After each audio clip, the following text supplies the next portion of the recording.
Great morning, friends. Jason DeSantis, hashtag Cincy Car Coach. More videos like this available on my YouTube at Jason DeSantis. And I could barely get on the on-ramp and get onto the highway before I started taping this, recording this, because I'm so excited to share it. I just feel like this is a good one. Yesterday, first let me start with this. Are you extracting what you deserve out of your life? Let that sink in. There's so much power in words. That's a whole nother discussion. Maybe we'll talk about that one day. But the choice of words is really epic in how it affects your life.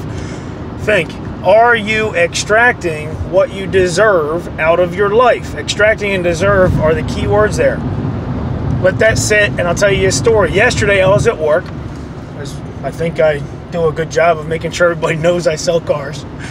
But I was at work, and we had a training. And this was a over-the-phone appointment setting training, because that is the lifeblood of what I do. If I don't set appointments, I don't sell cars.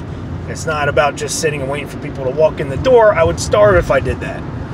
Anyhow, aside from that point, this gentleman came in as a trainer, I think 30-some years in the business. Very, very knowledgeable and very good at what he does. I was extremely impressed. I think his name was Jim Boston. I hope I'm not butchering that, because I don't have his business card in front of me. However, out of the entire training, one thing really stuck, and he's trying to illustrate a point. Here's what he said. From the neck down, you can only be worth a particular rate per hour. From the neck up, you can write your own check. From the neck down, you're worth a rate per hour. From the neck up, you can write your own check. Now, what did I take from this? Not the difference between the value of being a laborer versus a boss man, but deeper than that. Okay, the way I looked at it was, let's take it from the perspective of the meeting, right? He was trying to teach us how to set appointments over the phone and be good with or effective with our conversations with people. In other words, don't be reactive, be proactive, thoughtful, and purposeful in order to extract the result you deserve, right? So we can apply that to anything in life, all right? So when you're reactive, you become a laborer to the situation.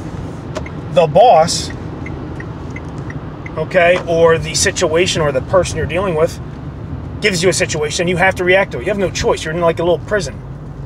But if you're proactive and purposeful, then you become the boss of your situation. And you guide the situation toward the outcome that you want. I know I'm being a little bit vague, but I hope this is sinking in. So these can be immediate situations, discussions with individuals, family, spouse, co-workers, friends, or it can be long-term planning about what you want out of your life, right? If you're like, I want to be a this someday, but you don't plot and plan and be purposeful about how you accomplish it, then you're just being reactive and you're making a laborer out of yourself. And again, for those of you that do labor for a living, I'm not knocking it. It's an illustration.